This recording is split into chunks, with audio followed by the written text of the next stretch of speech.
habeen tahaye daraartu habeen tahaye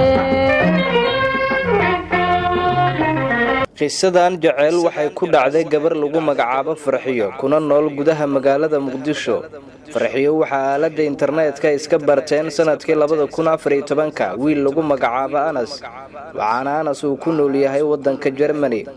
Farxiyo iyo Anas xiriirka markii hore u bilowday waxa uu ahaa mid ku dheehan walaaltinimo. qofka kale ayuu kaga sheekeeyay marxaladda noloshiisa waxaana arinta ay keentay in labadooda isbarasho toos ay dhaxmarto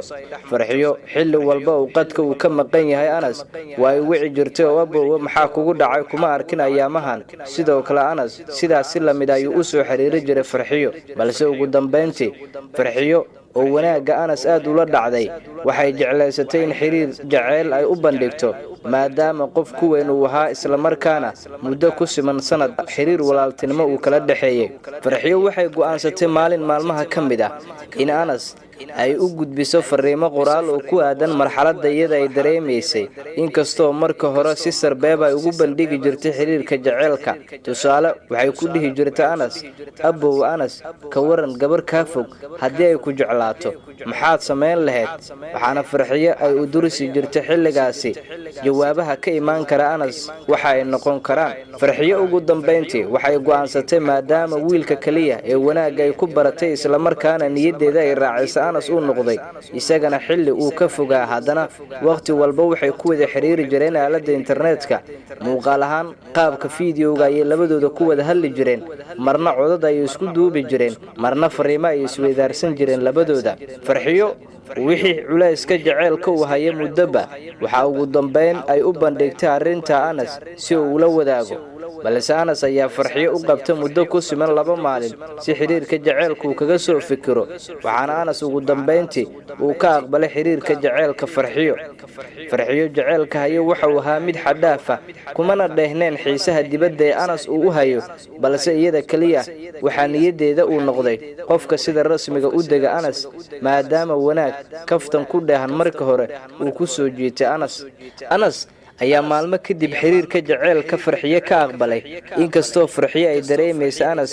maadaama uu yahay wiil ka shaqeeya wadanka Germany haddana fursadihiisa ay aad u yar yihiin balse waqtiyada kooban uu helo ay iyadu u arki jirto waqti dahabi ah oo marnaba aan la lumi karin isla markaana u baahan inay ka faa'iideysato hadii ay naan saragede inaan siifa ayo muukahay waxa Farxiyo marba marka ka dambaysa ku sii xoogeysanaya arinta ku aadan jaceylka ay u qaaday wiilka lagu magacaabo Anas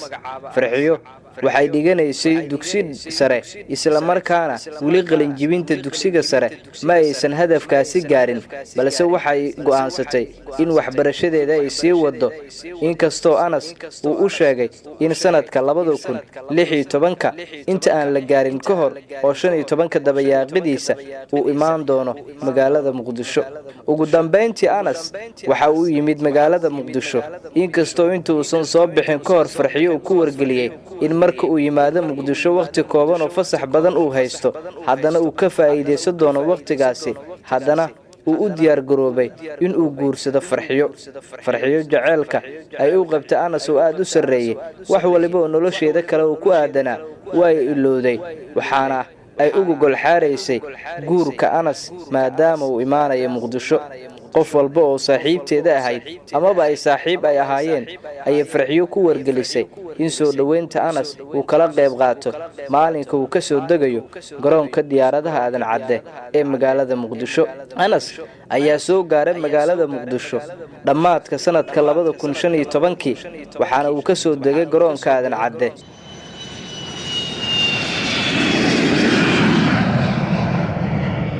maalinka waxa loo sameeyay soo dhaweyn aysan u sameyn reerkiisa arinta way soo qaban qaabisay Farxiyo damaashaad ka soo dhaweyntana waxa uu ahaa mid Anas maalinka si weyn u saameeyay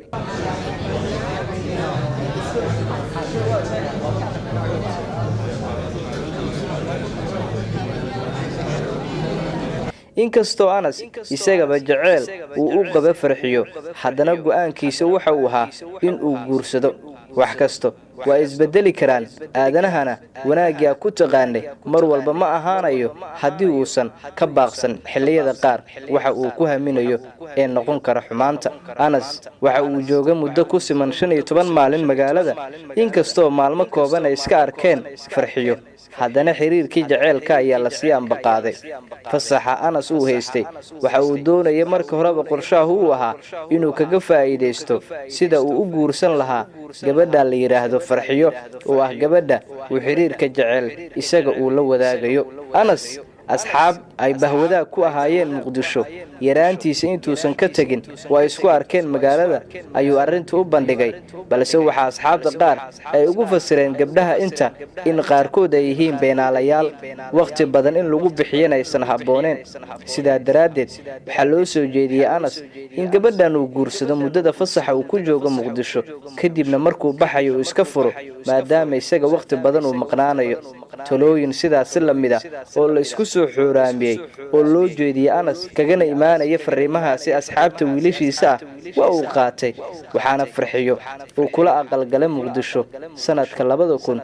2016 bilowgiisa waxa dhacay guur si weyn loo soo qaban qaabiyay isla markaana farxiyo ay aad ugu farxisay farxiyo waxay ku fikiraysay in Anas iyada maalin in ay waqti badan ku wada qaadan doonaan meel aysan ku kala tageen oo ay kala jeeday guri ay ku wada noolaan doonaan waqti iyo waayo dheer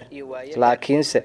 riyadaas Anas muusan xambaarsaneen imaatinkii Muqdisho qalbi bedel waxa ku sameeyay wiilashii asxaabta ay ahaayeen oo u sheegay in marxaladda hadda aysan ku habooneen in gabadhan inta uu guursado haddana uu ka tago dib ugu soo laabto muddo kadib intaana ay noqon karto mid isaga gaar farxad u gelin karin farxiyo oo niyadeeda aad ay ugu muuqato dhoola cadeynta ku aadan farxadda ayaa waxa Anas ay ku wada aqal galeen magaalada Muqdisho bil kadib guurka farxiyo waxa Anas uu ku wargeliyay inuu baxayo bisha labaad ee arooskooda maadaama waqti uu joogay haddana nolosha ay wada qaateen farxiyo hamiga Anas waxa uu ahaa gabadhan uu kaga sheekeyn jiray in uu wadi doono farxiyo dacwad arinta ku aadanna uu marka uu tago Jarmalka uu furi doono dacwadda uu furayo waxay ku aadan tahay sida farxiyo uu ugu qaadi lahaa Muqdisho una geey lahaa Germany dhalanteed sheekooyin ku aadan ayuu maskaxda ugu cabiray farxiyo oo aad nolosheeda farxad badan ay kaga muuqato waxay hakisay waxbarashadii dugsiga sare waxaana ay ku soo koobtay nolosheeda Anas badbaado jaceyl badbaado guur badbaado farxad intaba way ku lartay nolosheeda iyadoo ay ka muuqato dhoola cadeyn gaara Anas ayaa ka ambabaxay magaalada Muqdisho waxaana dib ugu laabtay wadanka Germany maalmo kadib waxa farxiyo ay bilowday in Anas ay wacdo maadaama uu noqday saygeeda rasmiga ah kana warqabta xaalkiisa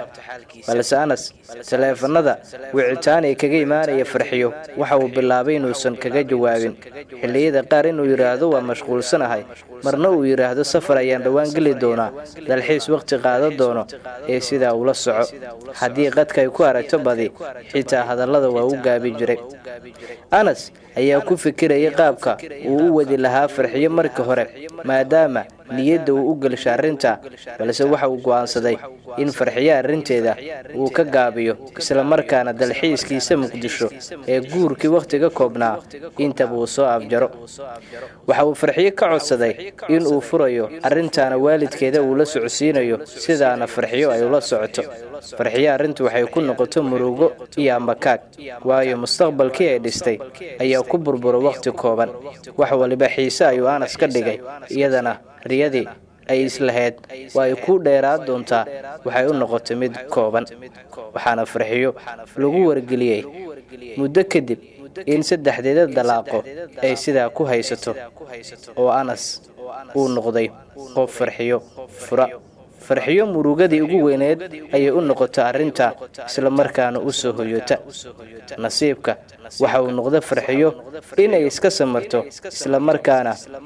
nolosheeda mugdi badan sidoo kale uu soo wajaho adigu maxay kula tahay qisadan farxiyo qabsatay qaladku ma iyada mise wiilka